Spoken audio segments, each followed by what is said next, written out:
When we think about wealth management, people immediately think to Switzerland and the banks that were set up in the 1800s.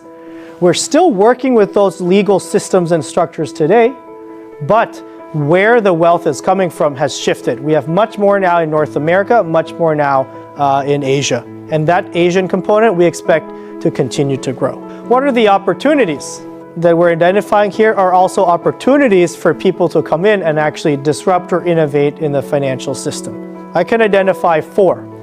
Number 1, there's an increase in growth and internationalization due to the growth of individuals. They want to unlock their wealth. You don't want most of your wealth all in one company, because what happens if something happens to that company?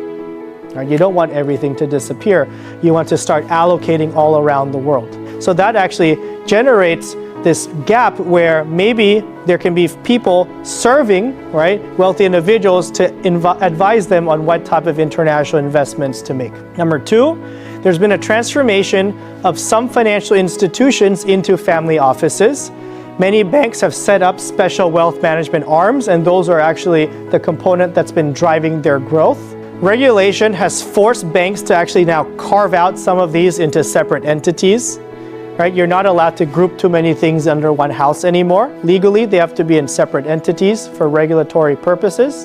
And there's been an inflow of talent from standard traditional financial institutions out towards wealth management. These include accountants, compliance people from the back office, as well as fund managers come out now to become the chief investment officers of family offices as well. Number 3, there's been fairly slow growth of large multi-family offices in Asia, primarily due to confidentiality reasons. A lot of people don't want to share what they own, how much they own, and where those things are.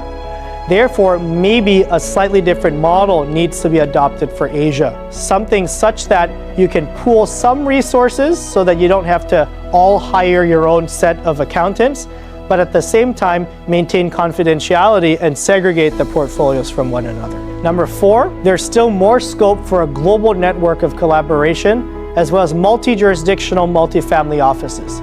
Many now are very localized. So you have a European multifamily office, you have a Singapore-based multifamily office. But yet there can be a lot to gain from sharing some information, maybe things like what are new regulations around the world, which may be hard for someone sitting in Singapore to pay attention to.